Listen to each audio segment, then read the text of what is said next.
Microsoft's Xbox Group is in a weird place. An estimated 30 to 50 million Xbox One consoles have been sold, putting Microsoft in a distant second place in the console race behind Sony's 70+ million selling PlayStation 4 console and Nintendo's Switch console. It's a runaway success. Super Mario Odyssey is only available on the Nintendo Switch. Over 9.7 million copies were sold between its launch in October 2017 and the end of the year. Nintendo. In under a year, Nintendo sold over 14 million Switch consoles. It's the fastest-selling console in US history. Nintendo attributes this success primarily to one thing: a lot of really good games you can only play on the Switch. We were able to offer multiple hit titles early on for Nintendo Switch that serve as powerful drivers for hardware sales, Nintendo President Hatsumi Kimishima said in the company's latest financial presentation. The Xbox One, by comparison, isn't doing so great. On paper, it's competitive with or outright better than the competition from Sony and Nintendo. Starting at $200, the Xbox One is low in price, and jammed with great games, to boot. Even the lowest-end model of Xbox One supports HDR, a high-end video technology that makes games look better on TVs that support. It does everything a set-top box like the Apple TV does, like let you watch Netflix. Plus it plays high-end blockbuster games. The Xbox One S, the entry-level model, retails for a cool $199. Florence Fu, Business Insider. In reality, though, it's the console I'm least likely to suggest to any would-be buyer. If you don't own any consoles, the PlayStation 4 has many of the same games, like the latest Assassin's Creed, and a bunch of great exclusive games, including the critically acclaimed Horizon Zero Dawn. Though the Nintendo Switch doesn't have many third-party blockbusters like Call of Duty, it has a big edge in terms of exclusives. There's no other way to play the latest Super Mario games. That's a pretty big advantage. And if you already own a PlayStation 4 or a PC, there simply aren't many major Xbox exclusive games that make the Xbox One worth owning. PlayerUnknown's Battlegrounds is only playable on Xbox One and PC, making it a console exclusive. PUBG Corp.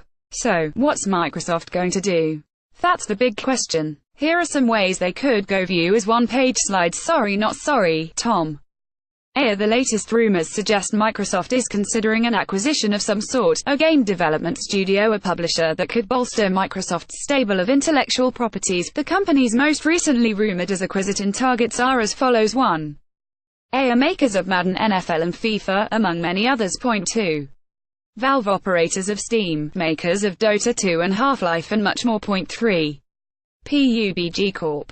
The South Korean subsidiary of Bluehole Studio that manages the very popular PlayerUnknown's Battlegrounds, but does that make any sense? Close to zero probability of buying Wedbush senior analyst Michael Pachter told Business Insider in an email exchange. There's a good reason for that, and it's the same reason that Microsoft's unlikely to most any of the other major game publishers like Ubisoft, Activision, Take-Two Interactive, or Bethesda Softworks. Like many other major game publishers, has a business that's dependent on making games for every platform, including Sony's and Nintendo's. If Microsoft bought one of these publishers, it would be to keep that publisher's games for the Xbox platform. That makes any such proposition a poor business choice.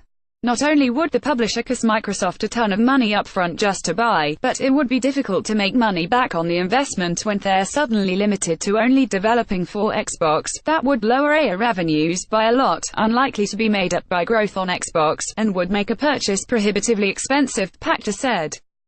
Though has a large library of intellectual property, losing the revenue of selling that IP on competing platforms would hurt too much.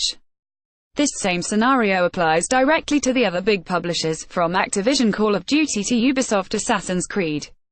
Microsoft. There's a major initiative at Microsoft's Xbox division that's years deep at this point. It's called Xbox Play Anywhere. The concept is simple: any game published by Microsoft will come to both Xbox One and Windows 10. If you buy it once, you get it both places. If you save your game one place, you can pick up the game where you left off on the other device.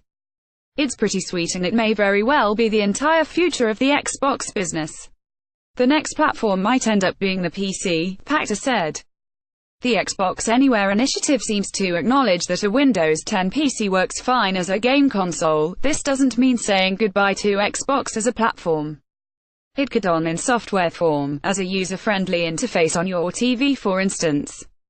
Maybe Xbox as we know it becomes a component of another device, an Apple TV or a Roku, perhaps.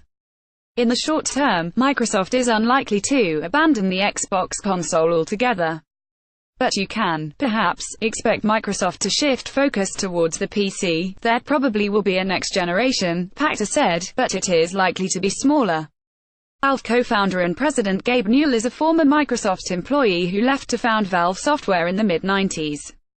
Getty Valve's Steam service, a computer-based storefront and platform for gaming, is huge.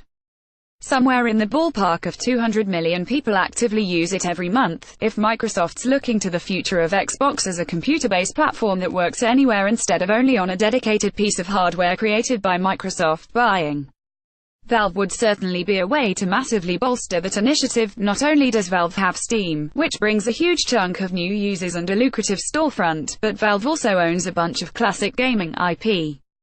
The Half-Life franchise, for instance, could finally see its long-promised third installment as a big Xbox exclusive, but Valve is a private company, and there's no way to know how much it's worth. Valve takes a 30% cut of Steam sales, on average, and Steam is the most widely used game store on Earth. I presume they do around $2 billion in Steam sales, but just a guess, Pachter said. All of which is to say one thing: Valve could be outrageously expensive to buy, and it's entirely possible that they're not up for sale. This is the Xbox One S, the current baseline standard in Xbox consoles. Florence for Tech Insider: Microsoft just released a new Xbox One, the $500, extremely powerful Xbox One X, so I'd call this one the least likely possibility. That said, Microsoft could very well surprise everyone with an early launch of whatever the successor to the Xbox One turns out to be. The Xbox One is coming up on 5 years since it first launched, which would make this an early sunsetting. Game console generations tend to last somewhere from 5 to 10 years. This would be an especially surprising move given the recent launch of a significantly updated Xbox One console in the Xbox One X, and even more surprising given what the Xbox One X means for the Xbox platform. In so many words, the Xbox One X offers a major update to the hardware while retaining compatibility with existing Xbox One games. Games look better, and run better on the Xbox One X, but those same games must be playable on the standard, original Xbox One from 2013. Think of it like smartphones: you expect your old apps to work on your new phone. Microsoft could be moving toward this approach, where the Xbox One is the Xbox and new consoles are simply upgrades. Your game library moves forward with you, and that's that. It fits in well with the Play Anywhere initiative, but it might be difficult to pull off from a technical perspective. At some point, new games will require newer hardware, which could leave owners of older consoles out in the cold. Xbox Game Pass is a subscription-based service for the Xbox One that offers access to a large library of games from Xbox 360 and Xbox One, but each game must be downloaded before play. Microsoft forget about downloading games altogether. Maybe the future of Xbox is as the Netflix of gaming. Microsoft's been working on a service for gaming that doesn't require a console, according to Microsoft's Phil Spencer, who spoke to Bloomberg last November. There's already a service named Xbox Game Pass that offers a Netflix-like instant library of games on Xbox One, but games must be downloaded individually, not added instantly, like Netflix. The new Ing service is expected to launch some point in the next 3 years, and it's entirely possible the service won't require a dedicated piece of hardware made by Microsoft like, say, an Xbox One to play games. Would such a service offer access to a library of games, or would games be sold à la carte? None of that is clear. There are a few services like this already, PlayStation Now from Sony, for instance, but none have been very successful. PlayStation Now, for instance, suffers from a library composed mostly of old games.